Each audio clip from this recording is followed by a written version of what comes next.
Olá, gente querida! Hoje é segunda-feira, dia 21 de fevereiro.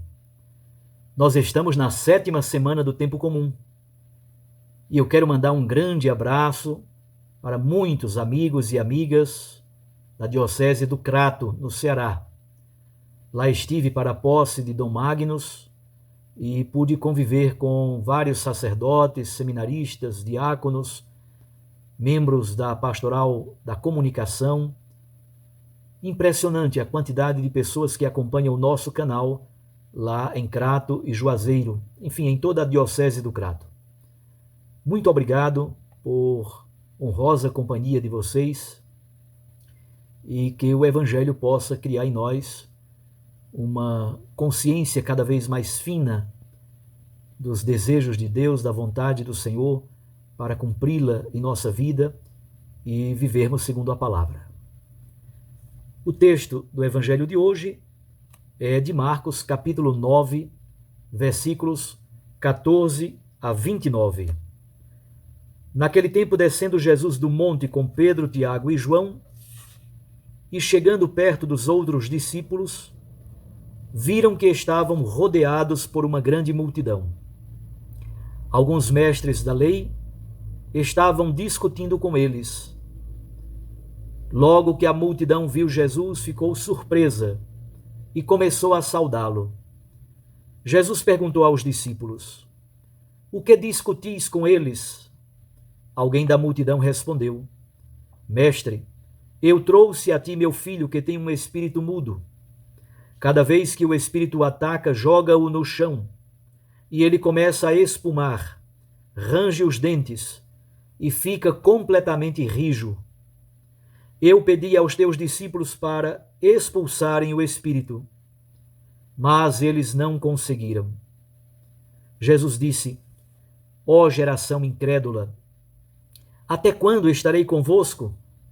Até quando terei que suportar-vos? Trazei aqui o menino." E levaram-lhe o menino.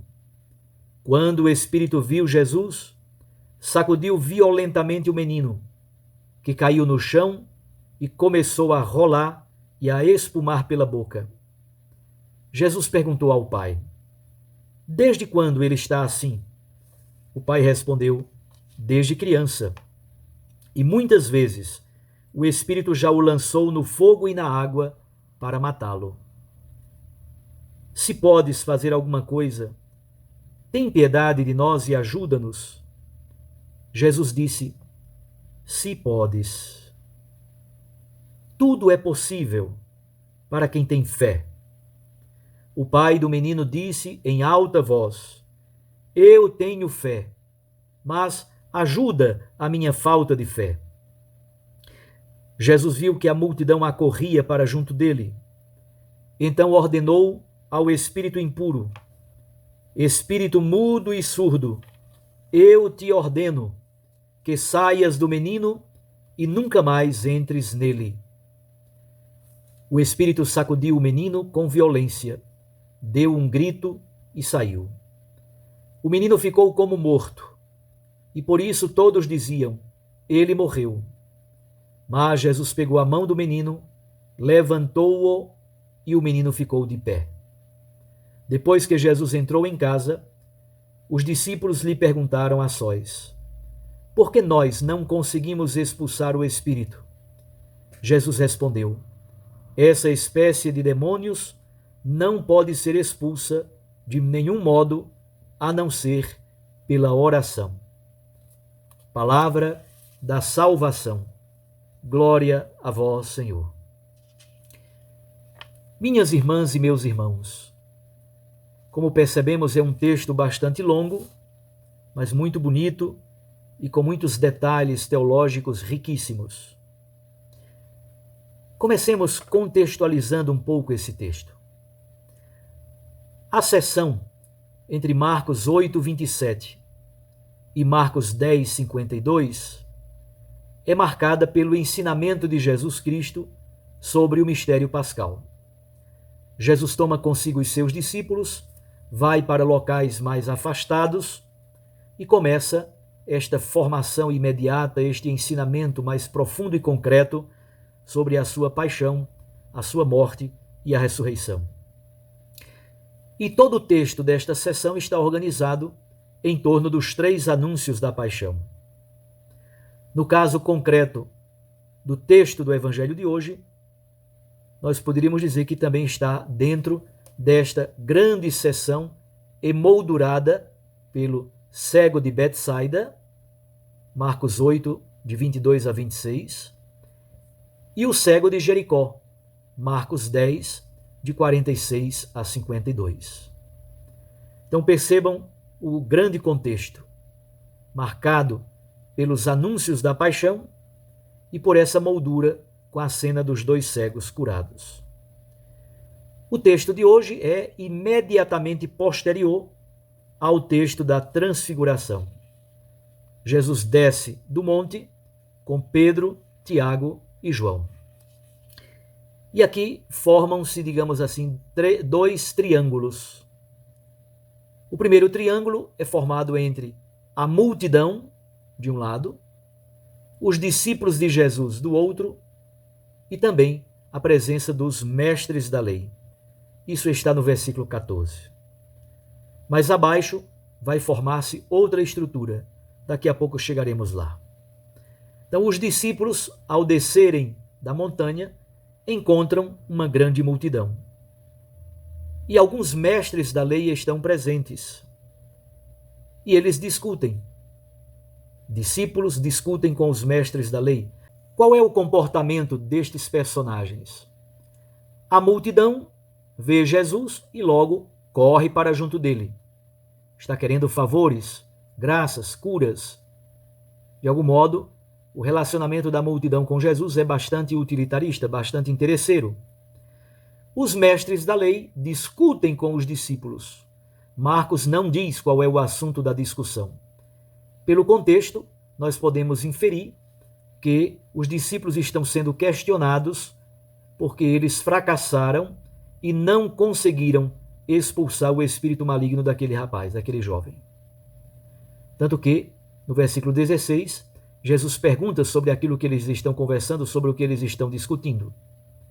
Então, parece ser a temática do poder para curar. Aparece, então, alguém no meio da multidão. E esse alguém é um pai sofrido e atormentado, porque o seu filho sofre com a presença de um espírito maléfico, surdo-mudo, desde quando é pequenininho. Só que o pai revela exatamente a fragilidade dos discípulos. Mestre, eu te trouxe o meu filho a ti, exatamente porque os teus discípulos não foram capazes de curá-lo. Então, de algum modo, o pai revela a fragilidade de fé dos discípulos de Jesus. O versículo 18 narra a doença. Muito provavelmente, trata-se de uma epilepsia. O espírito o ataca, joga-o no chão, ele começa a espumar, range os dentes e fica completamente rijo. Os sintomas equivalem claramente aos sintomas de epilepsia. Jesus então percebe. Os mestres da lei criticam, murmuram, questionam. Os discípulos não foram capazes de curar o menino por causa da falta de fé. E o pai também não é lá um grande modelo de fé, mas ele age como pai e, desesperado, vem ao encontro de alguém que pode curá-lo. Como é que Jesus reage diante dessa frieza e dessa incredulidade? Ele alarga, inclusive, o conceito. Ó geração incrédula, até quando estarei convosco? Até quando vou suportar-vos? Então Jesus não somente dá uma resposta à narrativa anterior. Jesus reflete agora sobre a fé ou sobre a incredulidade. Os discípulos não foram capazes de expulsar o espírito maligno, Jesus dirá claramente no versículo 29, mas por causa da sua falta de fé. E a falta de fé se revela exatamente na falta de oração. 2 temas fundamentais do relato. Levaram então o menino até Jesus. Quando o espírito maléfico encontra com Jesus, reage imediatamente. Sacudiu o menino violentamente, caiu no chão, começou a rolar e a espumar pela boca. Exatamente os sinais que tinham sido ditos no versículo 18. Jesus então começa um diálogo com o Pai, e aí acontece a manifestação gloriosa, majestosa de Jesus. No fundo, o que o evangelista Marcos quer nos dizer é que Jesus é o modelo da fé. Ele é o modelo da fidelidade ao Pai. O Pai é honesto. Ele tem uma fé titubeante, ele tem uma fé meio mequetrefe, mas pelo menos ele é muito honesto. Ele diz para Jesus: se podes, tu tem piedade de nós e ajuda-nos. Se podes, tem piedade de nós e ajuda-nos. É interessante que um pai desesperado, mesmo que sua fé não seja autêntica e madura, ele é capaz de pedir com um coração de pai. O bonito é perceber que este homem, que vivia uma crise de fé, no encontro com Cristo, para pedir pelo seu filho, que precisa de cura, ele então revela plenamente a sua situação diante de Deus. E aquilo que era uma crise profunda e uma falta de fé, revela-se verdadeiramente na oportunidade para o encontro pessoal e existencial com Cristo. Então acontece a manifestação gloriosa, majestosa de Jesus, como aquele que é o modelo de fidelidade ao Pai. E no encontro com Cristo, o pai do menino, de certo modo, refaz a sua vida, a sua situação, o seu contexto existencial. Tudo isso é refeito diante de Deus. E aí chegamos ao momento ápice do texto, que é a cura propriamente dita, nos versículos 25 a 27. Jesus então diz: espírito mudo e surdo, eu te ordeno que saias deste menino e nunca mais volte a ele. O espírito sacode o menino duramente e o menino fica jogado ao chão como morto.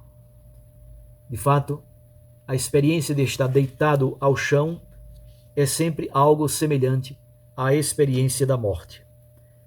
Jesus não somente havia antes expulsado o espírito maligno do menino, agora ele vai reanimá-lo. Versículo 27, Jesus o toma pela mão, levanta-o e o menino fica de pé.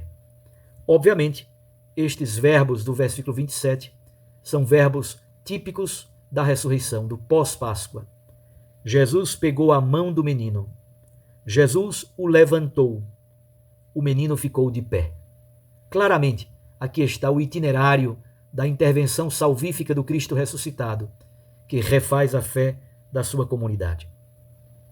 Em casa, os discípulos perguntam a Jesus por que eles, discípulos, não foram capazes de curar aquele menino e não foram capazes de expulsar o espírito impuro dele. Jesus responde com toda clareza: este tipo de espírito impuro só pode ser expulso pelo poder da oração. Assim, meus irmãos, em tantas tramas bonitas que o texto oferece, nós encontramos o fracasso inicial dos discípulos, a falta de fé do Pai. Depois encontramos a falta de oração dos discípulos e aquele espírito surdo-mudo expulso por Jesus daquele jovem. O texto apresenta uma verdadeira epifania majestosa de Cristo, que ao tomar o jovem pela mão, devolve-lhe a vida, mas devolve também ao pai dele o poder da fé. Uma multidão amorfa, buscando milagres, e os mestres da lei sempre prontos a murmurar, sempre prontos a murmurar. Na verdade, só é o que eles sabem fazer. Que Jesus cure o nosso espírito impuro, que gera incapacidade de ouvir como discípulos e de falar como missionários. Que seja essa a nossa grande oração no dia de hoje, a cura dos ouvidos, a cura da boca, para ouvirmos com atenção, com um coração voltado para Cristo, ouvirmos qual é a vontade de Deus e, com afinco, generosidade, criatividade e ousadia, pregarmos a santa palavra. Um abraço a você. Façamos também esta oração tão bonita de alguém que não sabia orar. É a oração de alguém que tinha pouca fé. Eu tenho fé, mas ajuda, Senhor, a minha falta de fé. Que oração tão bela e tão profunda. Eu tenho fé, Senhor, mas aumenta a minha falta de fé. Eu os abençoo, em nome do Pai, e do Filho, e do Espírito Santo. Amém. Fique com Deus e com sua Mãe Maria Santíssima. Até amanhã, se Deus nos permitir.